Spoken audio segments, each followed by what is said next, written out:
All right. There we go. Hi, everyone. How are y'all doing? Hi. What's up? What's up, Are we trying to compete with Matt Mercer next door? With the Yeah. Oh, there we go. Appreciate that. Year. Also, if you're watching this, hi, Matt Mercer. In retrospect, thank you all so much for spending the first afternoon of PAX with us. We really appreciate it. We have a lot of questions to get to, so we are going to start. Where do we want to start? We're going to start with you. You start with me? Yes. So we're going to do quick rounds of introductions. So we are going to do name, pronoun, what you do, and per radiant, a fun fact. Fun fact. It doesn't have to be fun. Okay, I've been super anxious about my fun fact. A fact, fun or not. A fun fact, not about myself, just a fun fact. Yes. It Okay, could cool. be about whales. I actually have one about sharks. So. Oh, great. Perfect. Okay, cool. Amazing. Actually, a whale shark. So we're getting both of them. So hi, I'll start things off. I'm Cam Moody. I'm probably the smallest potatoes on this table in terms of like tabletop stuff. I'm sort of emerging into that space now, but I've worked in digital accessibility for like 12, 15 years. And my job is to build accessible experiences on the web and mobile. So I'm kind of trying to bring that experience into this space. In terms of my fun fact, did you know that shark skin, the reason it's so rough is that it's actually made out of teeth, like really teeny tiny teeth. And whale sharks actually have that skin extended all the way over their eyes. So their eyes are covered in teeth. So that's my fun fact. Thanks, I hate it. Amazing. I knew sorry. it was going to be about whales. That's Nick? me. Yeah, hi, hello everyone. Salutations, my name is Nix Bennett, also sometimes called Charm. I'm at Charmfoolery, which is why everyone calls me Charm all the time. My pronouns are she, they, and I am many things. Mainly, I am a cosplayer, I am a streamer, and I am what I consider a tabletop content mercenary. So I will do all of the things tabletop, and if I haven't done it yet, I have on my way to doing it. It may or may not have come out in public yet. That's also an option. Or have researched it extremely heavily. And that's me. In terms of fun facts, this is Baby's first panel. That's my fun fact. And you guys are so sweet. We're delighted to have you. Oh, delighted to be here. Hello. You guys are great already. I love you. My other fun fact. I love you guys. You can tell it's our first panel because I totally forgot my pronouns too, and it's he, all. So. No We're worries. too focused on the whales. I was just like, whales. I got to get to the whales now. Your pronouns are now whales. My pronouns are now whales. You're whale.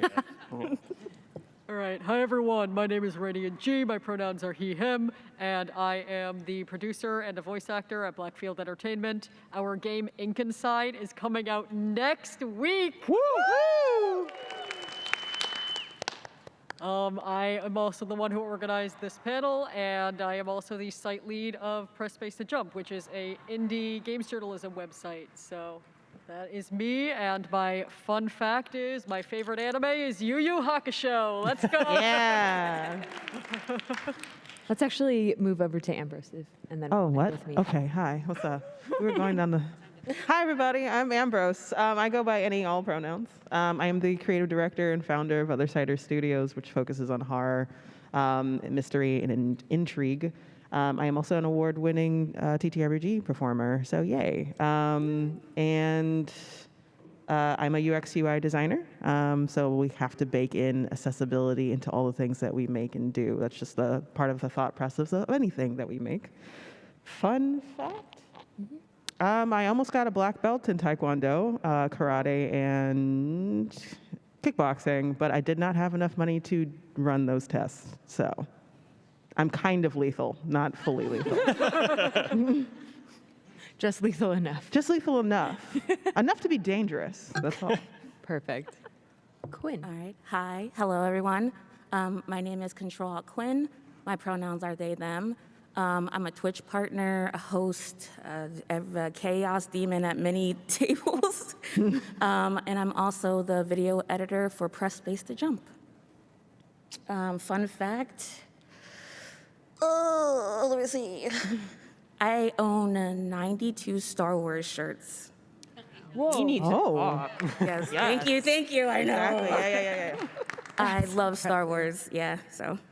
I've never seen Star Wars. Ever? Nope. No. Hotel watch party. I'm starting with my fun fact. I don't know. Hi, I'm Anya. I will be your moderator this afternoon. Yes, it's afternoon. Sure. Oh boy. I go by she, her. I have been in the games industry 16 years. I got my start at a little flash gaming website called addictinggames.com, where I was one of the main scouts to actually find the games, and then ended up basically running the site.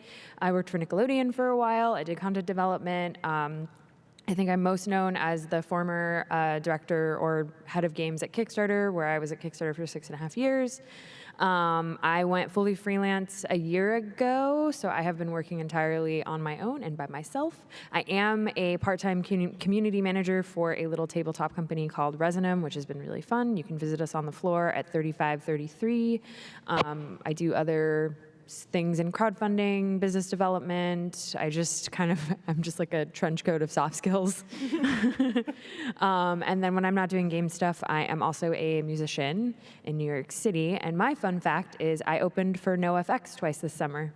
Ooh. Awesome. Thank you. All right, so if you want to know what it was like meeting Fat Mike, DM me on Blue Sky. It was chaos. So this is a panel all about accessibility in tabletop games, and we're going to explore a couple different themes here. So the first question that we have is, what does being a neurodivergent and/or physically disabled person in the tabletop space mean to you?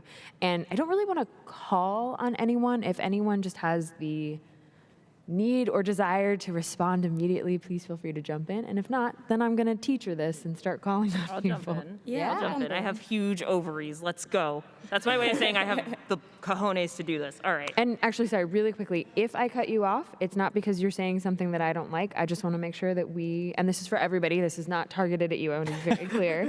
I'm just want to make sure that we get as many voices as we can at all times on the panel. Sounds great. Great. So what does being a neurodivergent and or physically disabled person in the tabletop space mean to me? Specifically, it's freedom and acceptance.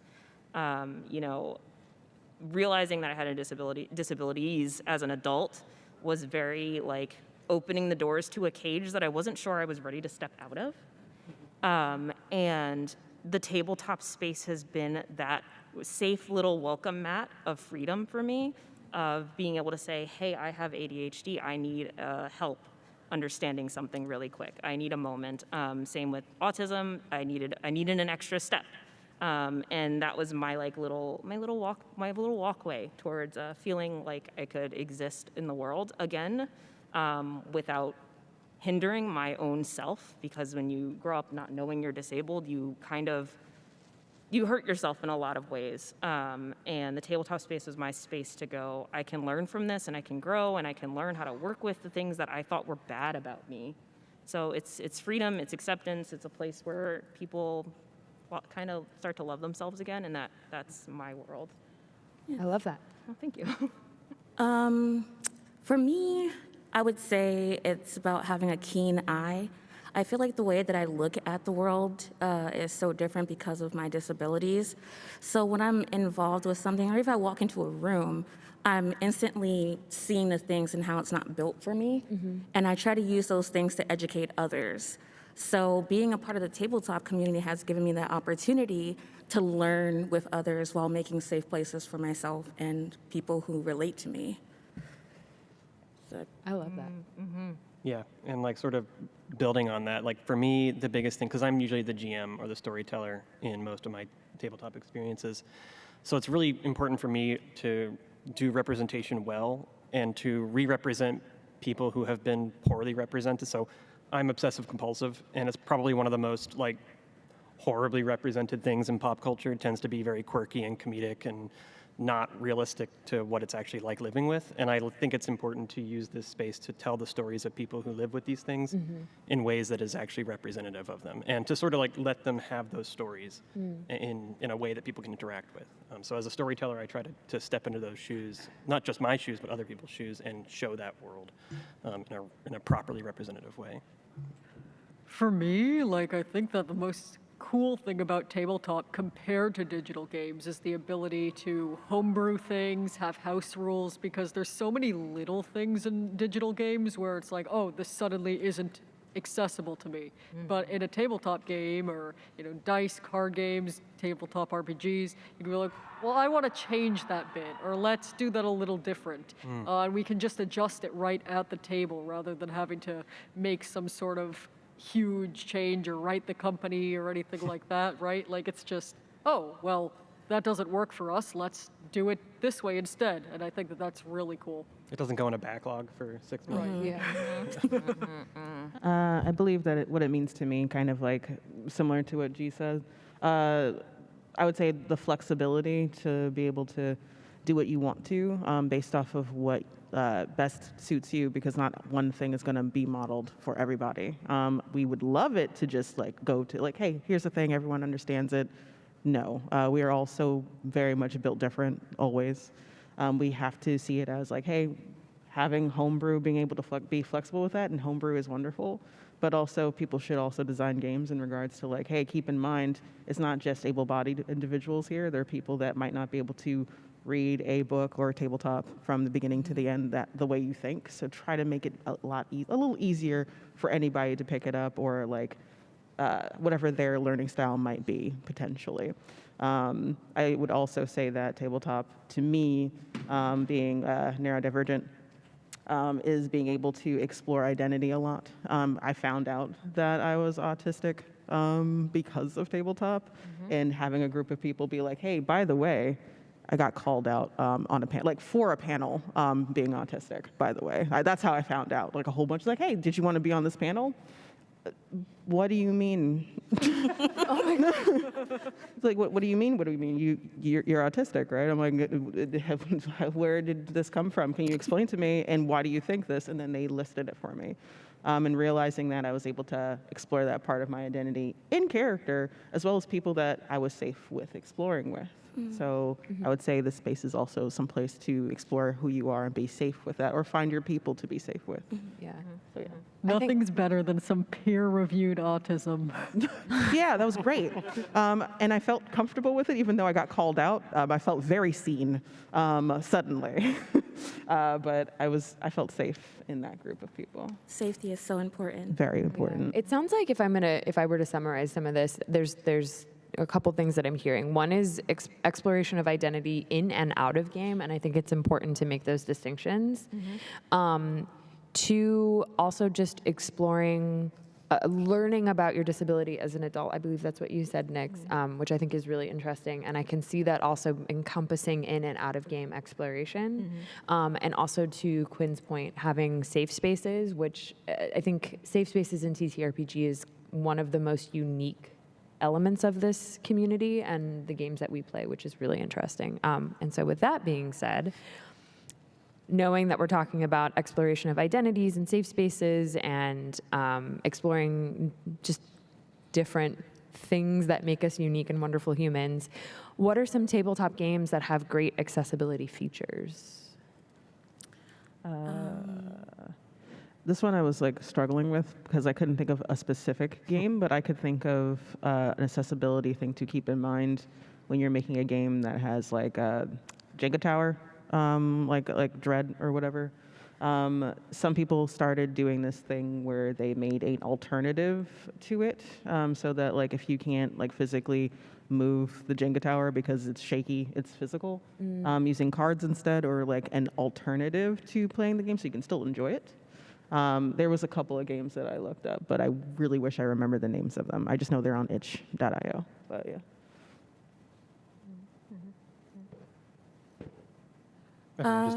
Sorry. Well, we're just. I'll go. Or you're gonna go? No, go No, I ahead. was Go gonna ahead. say this is a hard question. Yeah, this is a hard question, and in the same vein of I can't think of a specific game, but definitely, I love campaigns or tabletop or one-shots that it's really flexible. So I feel safe and comfortable to play with people and things like that. That's good for me, except for math. Same. No math. No math. Speaking of no math, So I actually have a good example for this. And so I sort of I like to dig into the games that are accessible for lots of different reasons. And one that keeps coming across my desk is Index Card. And it's meant to be a D20 system, so it's analogous to like, 5th edition and stuff like that. But it is very, very stripped down in terms of letting you get into it without doing a ton of pre-work, without having to know a ton of math. Like the stats are very, very simple, but you still get to use the same dice, you still get to have the same experience, but you basically reduce yourself down to like 3 questions and a small blurb on an index card. And I think for people who maybe have developmental disorders and don't want to go through the whole book necessarily to get into a game and may find a massive character sheet intimidating, it's an easy way to on-ramp into the experience of like a traditional D20 game without having to go through all those extra hoops. So I think that's a great example of one where it still feels like the core game, but it has some stuff that's a little bit easier to digest and can be done very quickly. So I think that's a good one. Yeah, that's a really good one. I actually hadn't heard of that one yet. Adding on to some stuff that's like games that are a little bit more, I don't want to say simple. Simple is not the right term to use, but games that are a bit more direct and to the point. They're concise. They give you the rules as you need them, and the rules are right there. That's it. And they're usually shorter. They're rules that can be messed with, played with, had a little fun with, whatever you need to make your game fun for you and your table. And I think that's really important when you're thinking about accessibility and disability, is like what your table needs is going to be different from other tables. And I know that we talk about that with neurotypical tables, but it's really important to remember that with tables that have people who aren't neurotypical, because what they need might be completely different than what the book says that you're supposed to do. And it's really important to, when you learn the rules, is to break the rules. That's the best part of having rules. But a couple of things that were mentioned were games that don't use cards, and there's a further question that asks a little bit more about favorite hyperfixation games, which I'll get into, but one of the ones that's on my list of that is a game that uses cards instead of dice. And that's Through the Breach, which is by Weird Miniatures, or now Weird Games. It's set in their Malifaux universe, and that's one that's like, I find it very accessible because it uses cards. It has like a tarot deck system, and it also gives you a funky little quirky, weird poetry-esque backstory that you can weave into your story as a DM via character creation. And I know that that's one of those weird things that you don't realize you might need an accommodation for, is story writing. And that's one of those really lovely things for me that I was just like, ooh, I got a little poem. I can kind of figure out what I want to do with it now, instead of trying to be that guy that's deep enough to come up with a poem based on my characters. Sometimes I just can't, guys. You're just writing limericks for fun. Yeah, sometimes I'm not Shakespeare, man. You're not? I'm not. I'm sorry. I hate to break it to you. Like this. I know. I'm sorry. Yeah. The other thing is things that don't use numbers is really big. So Genesis is another great system that uses symbols instead of numbers, which for some people is much easier, but it does use dice. That's the trade-off, right? And oh gosh, not to speak of the monster in the room that many people love and many people hate, which would be Dungeons and Dragons. But the new player's handbook, for example, has a lot of really nice accessibility changes in terms of formatting. So highly encourage taking at least a gander through it. I know it is a very thick book. It's 400 pages. I know. But it now has an appendix. Crazy. You can reference better. Wow. I'm sorry. My mask is too small. That's a great point just for any game is a digital PDF that you can scan through, that works with a screen reader, that has high contrast and has the ability to turn on those high contrast options. That'll make any game much more accessible. Yeah. I said stop because we both had an experience recently with a game that didn't work in accessibility things. We'll talk about it. We'll get there. Yeah. Radiant. Oh, hot mic. Hot mic. If you want a game with a nice There's online Pitfalls. PDF, there's Pitfalls, A my nice, very clean own character. upcoming TTRPG, which we are doing a live play of tomorrow at 8:30 in Crab God Theater. But that was not the game I was going to say. Hashtag shameless pug. Oh, absolutely shameless. But yeah, so for my game, Sparkle Kitty, is a fun card game for all ages, and I like it because it's a very low barrier to entry. It's a game that I like to bring to conventions and play with friends. It's like a word game, and you have to say words out loud. There's a version for kids, and there's a version that's teen and up. And I like it because I can play it with people who are gamers, and they think it's fun, and then people who have never really played card games outside of like Uno. And there's a lot of similarities between that and Uno too, so I like that it's a low barrier to entry. I like that the fonts are all sans serif. We don't like serif fonts here. I'm looking at you, Times New Roman. But yeah, so I love the game. There's a whole series of games, Sparkle Kitty Night, Shadow Kitty. They're all very fun. Look them up if you don't know about them. Awesome. I want to take a quick poll of the audience here. How many folks are GMs? Okay, this is a question for you all. Well, this is a question for you all, and we will just answer it. This is for anyone here on the panel who is a GM, specifically, obviously, for TTRPGs. What are some things you always do for your players? So I'm gonna kick this one off. So I absolutely have all these sorts of things that I love to have for myself, and I always do for my players. So one, if it's going to go more than 3 hours, we always have an intermission. I always am like, does everybody have water? Does everyone have snacks before we start? An intermission, take 10, 15 minutes, take some time, stretch. We always do a session 0 where we go over things like lines and veils, which is like, what are you comfortable with? What are you not comfortable with? I also always make sure that, if we are getting into anything that might be nearing a line or a veil, that we always just check in and we talk about it. There's no shame in like slowing down the game for a moment to just make sure that everyone is having a good and fun time. Like there's no reason not to do it. So I'd say those are definitely the main things. Anyone else? Yeah. With what I do as a DM for my players normally, I read the rules all the way through. I make a keeper specifically to match the game so that all the rules, like specifically, like if it's like a basic move sheet or all the things that like a cheat sheet, I guess is the best way to put it, make it specifically for them so that it's all in one place. So I usually use Google Sheets using the tabs so that they have access to like, hey, this is where it is technically on page blank, but everything's here for you.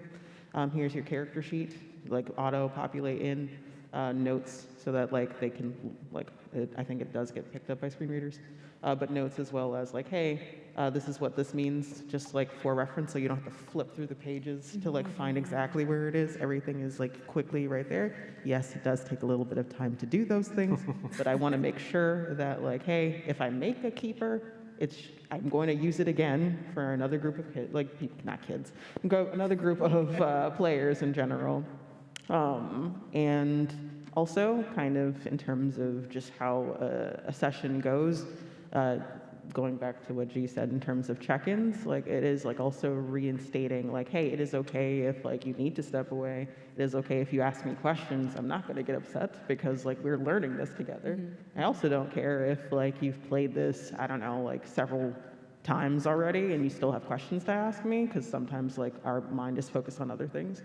I'm okay with that, creating or instilling that environment that you can always ask those questions and that the GM and other players will be okay with it. That's kind of what I am to do there. Yeah. So we have a follow-up question, which I think is helpful for everybody, which is, as players of TTRPGs, what accessibility needs would you like met at your tables? I really, really, really love the checklist, especially when it's character specific or my class specific if I'm playing like a role-playing game. Those help so much. And I also don't want to do math. So I really like when the GM is really helpful. I just can't do it. Of my disability, so it's really awesome when a GM can like do that for me and people can take their time with me, so I don't have to lie about it. Yeah, for me, clear mechanisms for like pause or rewind or being able to just take a minute when you need to. Things like X card and stuff like that, being able to just have that easily accessible without having to feel like you're disrupting things or potentially interrupting things. And then just as a big one for me is clear expectations and clear schedules. And the kind of a thing I do as a GM as well is like I'll create a player primer that sets out expectations of like, this is the tone we're going to be doing, this is the kind of stuff that we're going to be doing, and this is kind of what we're expecting in terms of like session types and mechanics types and stuff like that. So, and I need that for me as I do it as a GM because I need it as a player, because that level of uncertainty can cause me to just spin out and spend a lot of time worrying about what's going to happen as opposed to looking forward to it. So having those things laid out up front is super, super important for me as a player, including like scheduling, like knowing when we're going to be playing and like for how long. That's critical for me. Yeah. Agreed. I mean, as GM and player both, mostly player at this point, for me, I need a lot of understanding. I need my GM and my fellow players to be able to respect when I need a moment, recognize that I might need a moment. I'll tell them signs like, hey, if I start to like withdraw, check in with me, please. Tell me that I'm doing it so I can then realize what's going on and help you get through it with me. You know, if I start to back off, if I start to have a problem, I need my group to be able to understand and respect that. And that includes if I need a minute. For example, I just had surgery a couple months ago, and I wasn't able to walk around my room. Our gaming space and our table got back together in person, and you know, it was just like, hey, I need help getting water, right? And having my table be accepting of that, and they were like, yes, whatever you need, we're here to help. And they were like taking turns helping me get upstairs to the bathroom. Like, it's having that room to like just be you and need help is great, and being able to talk about it. And I need that at all my tables, whether they're digital or physical. And that's my big thing that I really need as a player. And that includes whether or not, you know, my rules get laid out up front. I need my schedule. I need all of my documents, my cheat sheets that everyone else mentioned. And I might also need a little bit of a physical help sometimes. I would say as like a player, and I think this might have already been said, but I would say like allowing space for not just like during sessions to have like pauses and check-ins, but also after sessions as well. And even further past the after, because like aftercare sessions, like stars, wishes, feelings and stuff like that. Also checking in afterwards, because I realize that like I have moments of like I'm not sure exactly how I'm feeling in the moment if something was a really intense thing. I felt like it was good. I had a fun time, and then like 2 days later, I'm like, I don't know why I'm not feeling great about something, especially if I did an intense emotional scene or in character screaming match that was, ooh, like I was able to watch that for free. That was amazing. But I feel really bad now, and being able to reach out to the person, or like them reaching out to me like, hey, I'm just checking in because that was intense. Are you okay? Sometimes that's on me to be like, hey, I'm feeling that. They don't know I'm feeling it. Or, hey, I'm feeling bad. Maybe they also feel bad, question mark. I'm allowing space for those sorts of things as well, I would say. And when I say I need my breaks, I need my breaks. I don't get a break and you're going into like a 5-hour game, I will be cranky, I will be irritable, I will not be someone you want to play with. I need my snack breaks, I need my drinks breaks, I need my juicy juice, please. Perfect. Anyone else? Cool. I personally like to have a end time, a specific end time, right? Some of that comes from just musician life. I know my rehearsals are going to be at these times, and to speaking about scheduling, I know time is precious. I need to know what the end time is, or I'm going to have a full meltdown. Especially as like a GM, like if I don't know when we're playing, like I can't prepare. I can't be ready. I can't be ready to perform, to be on in front of people. Yeah. Like, that's really critical. Yeah. I play in a group of mostly professional musicians in New York City and one dancer, and already the first The first challenge is scheduling, but we have an open rule at our table, which is it's a no questions asked policy if somebody needs to cancel, because gigs happen all the time.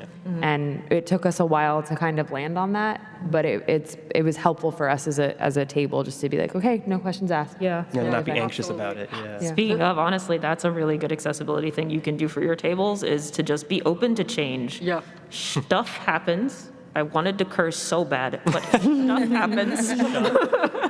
And sometimes people need something and they're not ready to tell you why. So just accept it and take it as what it is and let it go, change the stuff, change the script, and move on. Yeah, nothing's worse to me than those groups that are like, if you miss 2 sessions, you're out of the group. It's like, Right. oh, come on, what is this? Like attendance at school? Like, Yeah. I didn't realize this was a job. yeah. Okay. It's supposed to be fun. Yeah. Yeah.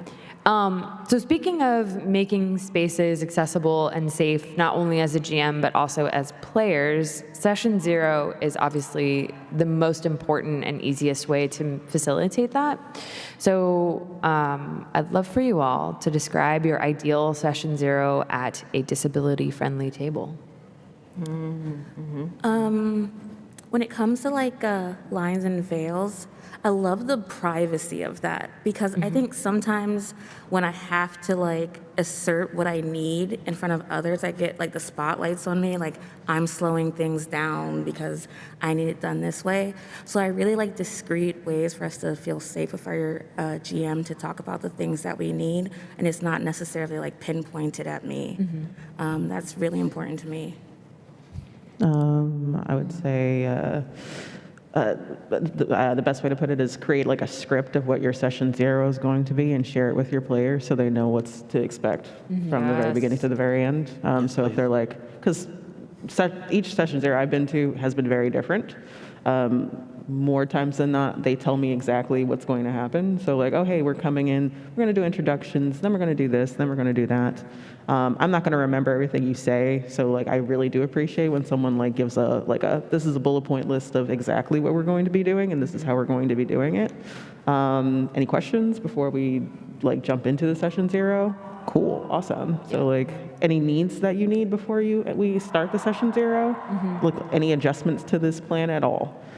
Cool. Like, so keeping it open to like also flexibility and change. Like it's not just the storyteller or GM saying like, this is how it's going to be for the Session 0 in structure. It's leaving space to be like, hey, these are a new group of players. What do they need to add to the Session 0 that might not be something that you're used to? So, yeah. Yeah, it ties into that feeling of expectations. Like I need those expectations laid out ahead of time. So like, yeah, like you said, like having a list of like, here's what we're gonna go through during this session. Like I recently have had the experience where someone started role-playing halfway through a Session 0 and it like almost gave me a panic attack. I was like, I'm not ready, I don't know who my character's name is yet, I can't start role-playing right now. So like knowing ahead of time that was going to happen is super critical. And I should have most of what I need by the time I get to Session 0. I should have been given all the books and like all the rules and stuff like that for me to read through ahead of time, because trying to read through that when people are there is going to be a tricky situation. I mean, most of us probably have dealt with some sort of educational system, whether it be youth schooling or otherwise, and if the teacher drops a big old textbook on your lap on day one and tells you to read it and tell you what you learned from it, you're gonna hate that, so don't do that to your players. Except you will. Okay, yeah, I'm a nerd. I will read the 400-page book front and back. I'm that weird kid. I know who I am. But one of my big things for Session 0s is that they're taken slowly. Even if I have the plan, I need to be clear when we're moving on to the next section of said plan. So if we finish our introductions and we start getting into like character creation, for example, one step at a time, and everyone needs to be on the same step, full stop. For me personally, I know that doesn't work for everybody. Some people like to come to their Session 0s with their characters already made. I personally find that really frustrating. I really enjoy when everyone is doing it together, because you can kind of foster more of a connection, and also nobody feels left behind, and no one comes to the table with an idea that they feel is either worse or better than someone else. Nobody likes showing up with the really basic human fighter and everyone else has made like, the reincarnations of elven gods or something. Hey, like, I had a great human fighter that one time. Yeah, you played Link. It was great. But link with extra steps. Yeah.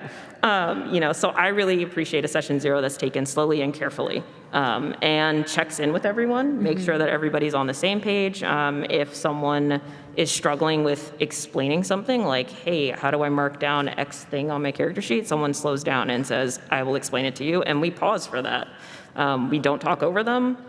We try to give them the amount of space and respect they need to learn the thing that they need to absorb and the way they need to absorb it. And that's something I really need in my session 0s, is that moment of care.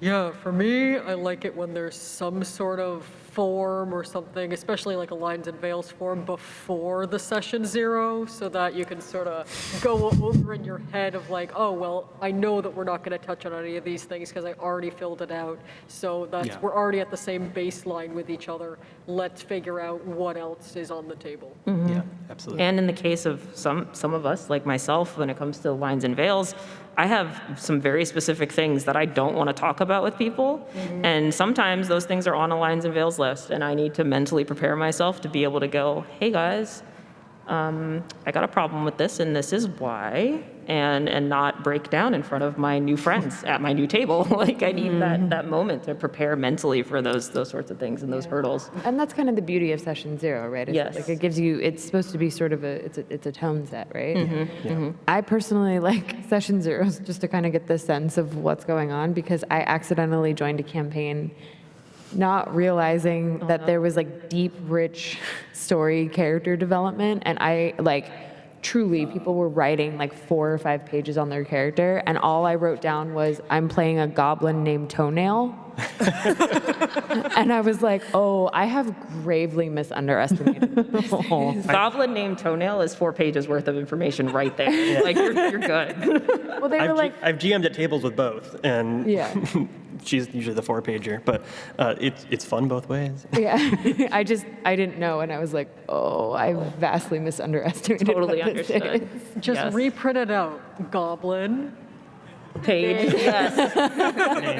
Name, page, toe, yeah. page, nail. Perfect. Exactly. 4 pages, nailed it. Yeah, I mean, she ended up becoming sort of like the mascot for the entire campaign, which was like it's fine. It all worked out. Anyway. So we touched on this a little bit earlier, but I think just to kind of expand outside of the TTRPG space, what are some disabled-friendly board games, card games, dice games, or accessories that you would recommend? So I'm going to start off this one and say that the main thing that I had in mind for this was Braille dice and how they're accessible. This one? Yes, exactly. So it's so funny that you say that. So I have a whole box here because a wonderful thing happened earlier. I met a company called Dots, and they gifted us a set of dice to bring to the panel and show off. It's really cool because you can just see the little Braille thing here, and if you can't see it, you can feel it, which is the whole point. So I think that's really cool. I love seeing new innovations in the space, and I'm definitely going to put these in a safe place for safekeeping. And if I ever have someone over for a game that I'm GMing and this is what they would want to use, then I have it there. Like that's just thinking about folks who have different disabilities than you is also important. Because yes, we're all disabled, but we all have different needs. And if you'd like to pick up your own Braille dice, Dots is over in the PAX Together intersection room. I just realized, like, wait, we're talking about them. They're over there, literally right now. You can just walk over if you want. Yeah. Not right now. Not literally right now. You are staying. We love a shout out.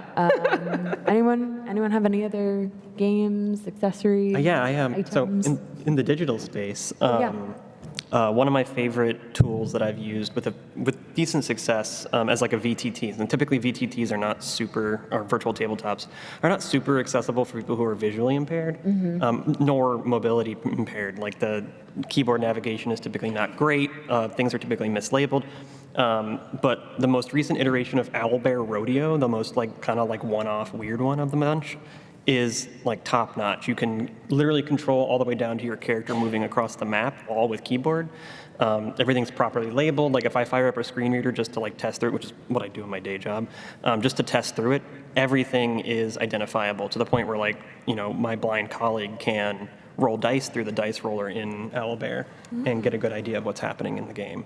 So like if we're doing an online game, that's usually what we use so that he can access like the digital dice and see what's happening. And it has a pretty good log and transcript there for him to be able to see what's been happening and checking in with other people so that he's not getting bombarded from lots of different dice rolls and stuff like that.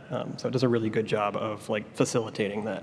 I think that's like a place that we still need to move a lot in this space is VTTs. A lot of them are really, really, really difficult to use. But that's one that I think is definitely worth checking out if you have anybody who comes to your tables online or even in person. Like I tend to use a lot of VTTs in person as aids.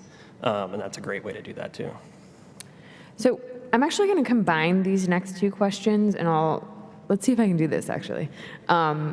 So first question is, are there any tabletop games that were absolutely inaccessible to you? And for those of us who do accessibility work, what are some of the main things you would do to improve tabletop games for disabled players? So basically what we're going to do is this. If anybody has any games that were fully inaccessible to you, let's do a call out of that. Call out in the sense of, hey, this was difficult for me. And we could do better. Yeah. Yeah. We can do better. For anybody who works in accessibility work, Cam specifically, I feel like, got a good one for that. I'd love to maybe get some feedback from you of how these games could have been improved, and if anybody else would also like to chime in and say, actually, I would have loved for this to happen instead. Yeah. Does that make sense? Was that Unless clear? someone what the wants to go question is? first, Combining? go Yeah, that's good. So I don't know if this is gonna like have anyone come for me, by the way, so I apologize in advance. But I love Vampire the Masquerade, but that book is really hard to get through, extremely hard to get through. The amount of flipping back and forth and also looking at other books in order to find out what's going on is a lot of legwork to do. And to this day, I still don't know how I made my character sheet every time I make it. I kind of black out and I just make that character. And they're like, yeah, that's good. And I'm like, I don't know what I did. I can't recreate it for you. I'm sorry. So that's one that like I really would love it to be a little bit more accessible. It is a great game. It's a fun game. It's a fun time. But not only that, but the mechanics are a little confusing to me. It could be because numbers, just in general. And also the rule set is a little like buried within the lore itself. So there's a lot going on. Yeah. And it's a little overwhelming. And I still to this day, after a year and a half of like playing it actively, I still don't know exactly what's going on, but I'm having fun role playing and my GM helps me a lot with every other game that I'm in. What was the other one? Like in terms of ways to... Okay, I'm going to repeat your answer back to you really quickly, if that's okay. Sure. So Vampire Masquerade, it sounds like it was a little bit too intense just in terms of like actual literature. Unwieldy, if you will. But yeah. A little bit of, you're inundated with information and it's just a little bit of information overload, and also having to like cobble together, you basically become a researcher at this point. And so instead of becoming a player where it's supposed to be like, this is fun, I'm here to kind of provide a little bit of escapism, I am now researching how to play this game properly. What is a way to limit the amount of research so that way instead of having just an endless amount of source books and source material, you can just have maybe like, is there a way to condense this into like a one sheet? Absolutely. I don't know about one sheet. Like, no, I think people have made cheat sheets for Vampire the Masquerade so that it is a lot easier. But the best way, without necessarily having someone else create a cheat sheet for other people to understand, is to structure the Vampire the Masquerade book in a way that is easy to pass through as someone that is making your character. So it's just doing a little bit of, because like you said, you're becoming a researcher in order to understand and you're jumping around. You now understand what you need to create your character. What does that flow look like? Set the book up that way. And probably making another book for GMs specifically. So like the book is for players and having a GM section, or just having a separate book for GMs. So because that's everyone's playing the game, so structure it for the players more than anything. Because right now it's a lot of flipping back and forth and going to the Wikipedia and going into separate books to find that particular class that you want to, like clan that you want to be. Yeah, and the Fair. nexus is not as good as it could be either for that. It's a little convoluted. That's the nicest way to put it for me. I would say over-designed. And it's one thing I encounter a lot with a lot of these books is, and it's very important to obviously give your game a very distinct visual language, like you want to stand out. But there's a point where you get past the point where things are so like artistically rich that the information now gets lost. Yes. And we've been kind of, our shared experience with a terrible accessibility game was that experience of like you just couldn't find the information you needed. If you tried to put the PDF that we were given into any sort of accessible reading mode, whole pages would disappear because things were just not well formatted and not well done in terms of contrast. So like I think that's really what it comes down to is like making sure that while you want to stand out, you're also thinking about who's going to be reading. And this plays into like a lot of UX, like making sure that you're putting this in front of people who are actually going to be using it and making sure that they're looking at it. It's like if a architect builds a house, it's going to be really wacky. You have to let a person try to live in it first. And that's the same case when it comes to like making sure that these things are actually usable. So like to solve a lot of those problems, like yes, cheat sheets, those things are things that these people who write these books should be making. Should be part of the book is a reference guide. Yeah. And a lot of them do that and it's very good. And then also like character sheets that are guided experiences. So the actual character sheet is telling you what to do and where to reference as it goes through. I think the thing that also isn't being said, but I just want to like say it out loud, is that there's nothing wrong with being I don't know a better way to say this, so excuse me in advance, but like being a rules junkie. Yeah. In the sense that like, I know someone who's like, 200 pages of rules is my minimum. And I was like, what? What? Right? And like, Why are you guys all calling me out? Damn. and there's nothing wrong with that. I think really what this comes down to is like, you want as many people to play your game as possible, right? And so how do you sort of like, how do you make different versions for the way that people process information? That's really what this comes down to. I think it's important to just sort of call that out. Yeah, you don't want to feel like you have to strip your game down. Like true accessibility is equality. So it's about that complex game should be available to everybody. It's just a matter of how do you present that information in a way that is digestible. Yeah. Like one of the things that I thought about when I was working on Pitfalls is that we have a magic system and we have a gold system and we have a combat system, and all of them are optional. You can pick and choose what you want. If you decide that you'd rather not play with any of the more crunchier or number stuff and you just want to do the more role play aspect of the game, you can still play the full game. You can still play any campaign without those things. You don't need it. So. And the next campaign, you can add one in, and then the next, and like choose your level of complexity or ease your way into it. Yeah. Also, just because of that reminded me again, GMs, players, please change the rules to fit your table. Yeah. Yeah. Like, if it doesn't work for somebody at your table, it doesn't work, and that's okay. There's nothing wrong with it. But yeah, you know, having those options are really important. I have an off-the-cuff question about that, actually. We're going to deviate from this Oh my just a God, little hit me. bit. So I think that's actually a really important call-out, which is what? I think changing the rules at the table to be able to fit the table. Does anybody have any tips or tricks that they know of how, one, to acknowledge that the rules do need to change, and two, how do you change them in a way that is appropriate and safe for everybody at the table? Ooh, that's an excellent question. Step one is, of course, identifying the problem, which that can be difficult in and of its own, right? Like, not everyone wants to admit that they couldn't read X, Y, and Z spell in the spell book for whatever reason. Yeah. And that can be rough.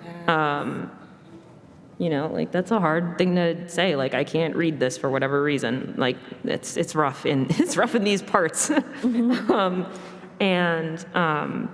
First it's fairly identifying, and then it's having the conversation of what do you need to the person who is struggling. Don't just start making changes because you think it might be wrong. Talk to someone who has the problem. Yeah. Let them be involved in the creative process of fixing the problem as well.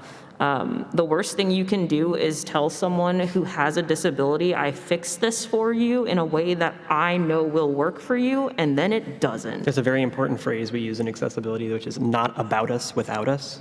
Bingo. I think it applies to this. Yeah. Which is you should never be doing anything for anybody without consulting the person who lives that life. Yeah.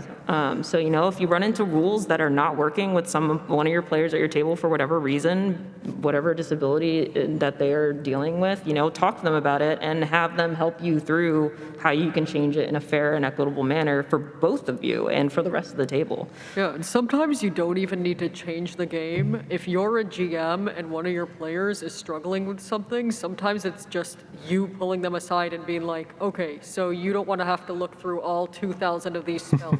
Why don't I give you some suggestions, Yeah. right? Yes. And that's so much easier for a lot of people to just have someone there to walk them through it.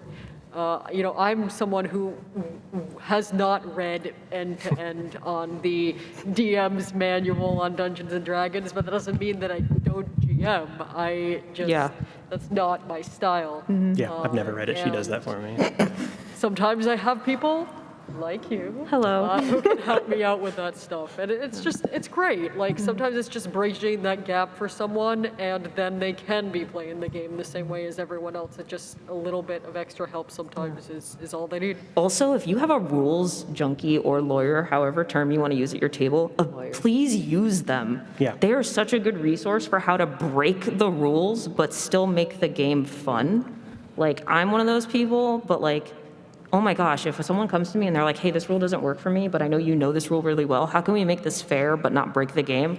Oh, candy. She trained me to be her forever GM, I did. and I regularly look over at her like, I don't actually know how this game works. I'm just telling a story, so I'll look at her and she'll be like, does that work? And it works out well. So we have 10 minutes left in the panel, and what we want to do, I actually have to leave because I have to run to another panel, but we have 2 microphones set up here. If you are able to walk up to one of the microphones to ask a question, we have a hand mic we can pass around for folks who would either prefer or need to sit in their seat, totally chill. Otherwise, we have a microphone right here. Oh, thank you, sorry. We have a microphone right here if you would like to ask a question. If you are like me and you do not want to ask questions in settings like this, because it is terrifying, all of our information is here for our Blue Skies. You are more than welcome to ask any questions via Blue Sky. Yeah, absolutely. Gorgeous. And a few of us will also be available outside afterwards. And thank you for letting me moderate. I'm sorry I have to run. This was awesome. Thank you all so much. You're wonderful. wonderful. You. Yeah, thank you guys. Awesome. All right, let's start over on this side. One of you said something about not using serif fonts and only using sans serif fonts. Why is that? Okay, so fonts with tails on them, you see them in a lot of fantasy games. They are very difficult for people with dyslexia to read. I am dyslexic, and if a rules book is written in a serif font like Times New Roman or any of those fancy like fantasy fonts, it's just not going to happen. Like, I'm not going to read it. I will open it up and say, "Ooh, not for me," and then I will close it. Now, if it's written in something like Calibri or Arial, something that's very basic, then I will be like, yeah, okay, I can read through this. Like, it's going to take me longer, but it's fine. But I can actually read it. So yeah. If you have the bandwidth, you can always do a dyslexic or printer-friendly version of whatever you are making and make that version have sans serif fonts. And then you can have your fancy version too, as well as your accessible version. So I also do a lot of accessibility work in the space, and I always say having 4 font options is the best way to do it. If you want your fancy font, have your fancy font. Then also have a sans serif font, then have an asymmetrical font, like, for example, I personally love it. I know it's cringe. Comic Sans MS is great for dyslexic people. Yes, it is. I'm not afraid to say it on the internet. And then also there are fonts like Open Dyslexic, which is a great 4th option. What do you mean by asymmetrical font? Asymmetrical font is basically it doesn't look the same in both directions. So like something like Comic Sans sort of goes off kilter. All like Open Dyslexic fonts and stuff like that can often also be asymmetrical fonts, but I like having both options. I personally think it's easier to read Comic Sans than Open Dyslexic. I really want a D&D edition in all Comic Sans now. Oh my God. Yes. Make it happen. Hear that, wizards? All right. Hey, Andy Marks, he, him. Can you hear me? So much for being focused on this today, all of you. One question I have, really grateful when companies like DOTS or game designers have tools and or alterations to make games as accessible for those groups that maybe have more common disabilities, but as all of you know and everyone here knows, disabilities are often very, very, very unique. And so the best things we can do to promote are like groups of friends being able to creatively problem solve and come up with creative ways to accommodate people in their own groups. I'm curious if any of you have examples of games where you all have found really creative ways to make games more accessible for individuals that you're playing with, any games.